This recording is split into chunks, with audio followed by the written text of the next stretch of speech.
March 2018, at a historic meeting of the African Union in Kigali, Rwanda, member states agreed to create an African Continental Free Trade Area. Subsequently, 52 of 55 African Union member states signed up to the agreement, representing a remarkable degree of consensus across the continent. The general public seems to be equally enthusiastic.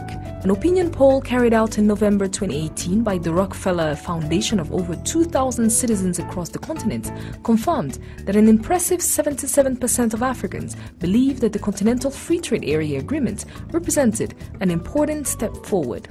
But what does this agreement mean in practice, and how will it affect us? The first thing to point out is, well, it isn't simply a free trade agreement. It's actually much more than that. It's about establishing a unified continental market, including the free movement of labor and investment. Let's focus on three major benefits of the Continental Free Trade Area. Africa is a big continent. You could fit the US, China, and Europe into the continent and still have space to spare. But in economic terms, individual countries are still very small. Take Rwanda, for instance. It's one of the fastest growing economies in the world, but in terms of size, it ranks number 143rd out of 193 economies in the world. This matters because small economies often struggle to attract the much-needed investment.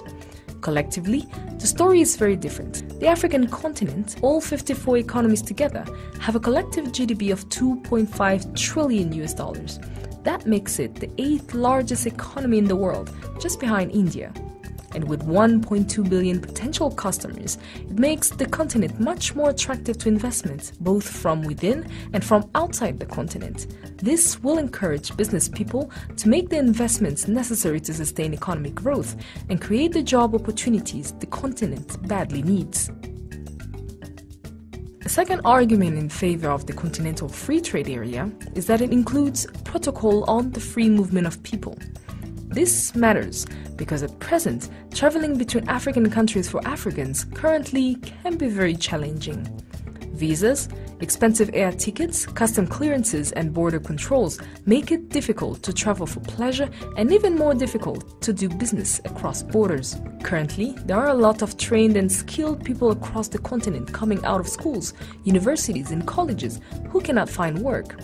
If free movement is endorsed, people will be able to use their talents anywhere in the continent where there is demand for those talents. The continent will be your oyster. A third powerful argument in favor of the Continental Free Trade Area is that it will increase trade between African countries. Less than 1/5 of all exports are currently from one African country to another. Take Kenya, for instance, the largest economy in the East African community. Each year, the country exports $1 billion to Europe and around $500 million to the US worth of products. Kenya's total export amounts to $6 billion. How much do you think Kenya exports to its neighbor Ethiopia? $1 billion? $500 million? $200 million? No. In 2017, it exported just $69 million to Ethiopia. Why?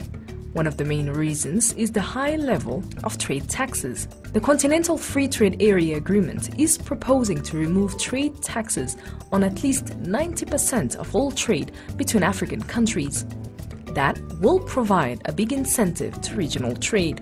The Economic Commission for Africa estimates that in Eastern Africa, the Continental Free Trade Area could boost regional trade by nearly $1 billion.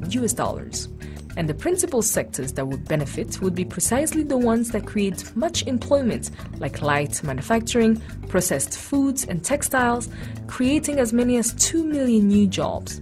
African economies will find it hard to become strong economies unless they trade more amongst each other. There is an old Swahili saying that states, umoja ni nguvu, utengano ni udhaifu. United we stand, divided we fall.